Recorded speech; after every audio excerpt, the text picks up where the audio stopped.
Didier Passamonique, c'est notre chroniqueur quotidien sur Radio J du lundi au jeudi. On retrouve la Diaspora des Bulles, notre chronique consacrée à la bande dessinée. Bonjour Didier.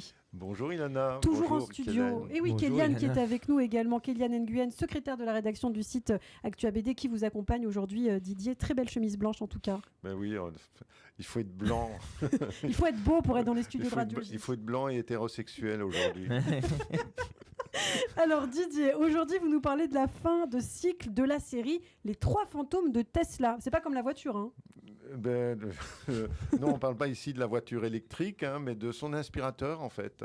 Parce que le nom vient de là, c'est le savant serbe Nikola Tesla qui a découvert le courant alternatif. Moi, ça ne me parle pas grand-chose. Je ne sais même pas comment remplacer les plombs, mais enfin bon. En tout cas, il s'agit ici d'une uchronie post-steampunk. Une uchronie, c'est une histoire alternative à l'histoire réelle, du genre qu'est-ce qui arriverait si Hitler n'était pas mort, hein. Et le steampunk est un genre de roman historique qui imagine un monde où l'électricité n'est pas encore arrivée, un peu genre Jules Verne, quoi.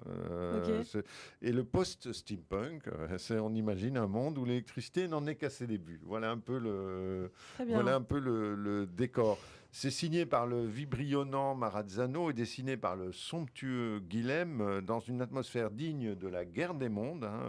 Il y a 3 volumes, donc. La série s'appuie sur la figure réelle donc, du savant Nikola Tesla. C'est le rival d'Edison et il est mort en pleine guerre, ça c'est vrai, en janvier 1943.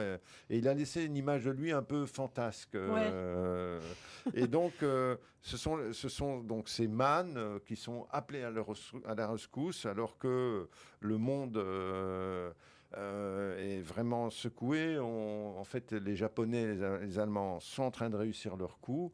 C'est un petit délire, quoi. Et donc, on appelle l'esprit de Tesla pour contrer une invasion des USA par des robots japonais genre mecha.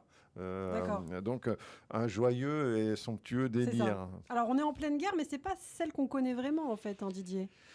Donc, on est à Manhattan, c'est une uchronie, en 1942. Un gamin, Travis Cooley, vient de perdre son père, soldat disparu sur le front. Il se fait que sa mère habite le New Yorker Hotel, où justement Nikola Tesla vit reclus, malade, perclus de troubles obsessionnels, de TOC. Il est pauvre, ruiné, il survit grâce à un viatique, ça c'est vrai, laissé par Westinghouse, qui profite d'ailleurs largement de ses brevets. Et puis le jeune Travis, curieux et féru de science, a l'opportunité de lui apporter une lettre et donc de voir un peu qui est ce curieux personnage qui vit dans son immeuble. Et la sympathie s'installe entre eux. Le jeune homme ne tardera pas à comprendre la responsabilité que ça implique pour lui de connaître ce savant.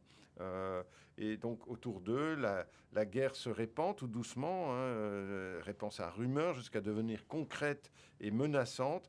Des sous-marins allemands seraient à quelques miles de la côte et les laboratoires d'Edison sont mis sous tutelle par le FBI, car le grand découvreur américain, et là aussi il y a un fond de vérité, est désormais au service des nazis. Mais bientôt, on entre dans le concret. Une nuée de robots japonais s'abat sur New York. Il y a un côté un petit peu manga à cette histoire quand même. Exactement. Ilana, et heureusement, l'hologramme du grand savant et le père du grand garçon revenu d'entre les morts vont aider la famille réunie à sauver le monde libre. Une fin apocalyptique qui permet à Guilhem et à Marazzano, qui est aussi l'auteur des couleurs, de réaliser des planches spectaculaires qui resteront à jamais dans la mémoire des lecteurs. Signalons le soin particulier apporté par le Lombard. On va le montrer à l'écran. On va le montrer à l'écran, mais vous pouvez le toucher là. Regardez, c'est vraiment. C'est un beau travail. Il y a de l'or, il y a des reliefs. Il y a des reliefs, il y a un vrai travail, et c'est des planches formidables. C'est une réussite, c'est vraiment une réussite. Eh bien, merci beaucoup de nous le faire découvrir. En tout cas, Didier, ça s'appelle Les Trois Fantômes de Tesla. Tesla, et c'est le tome 3. Tesla, ouais, c'est ça, le tome 3, mais il y a donc 3 tomes, et c'est publié par Marazzano et Guilhem, et c'est au Lombard. Eh bien, merci beaucoup Didier Passamonique, Didier qu'on retrouve au quotidien sur Radio J en compagnie de Kéliane Nguyen. À présent, à très bientôt sur Radio J.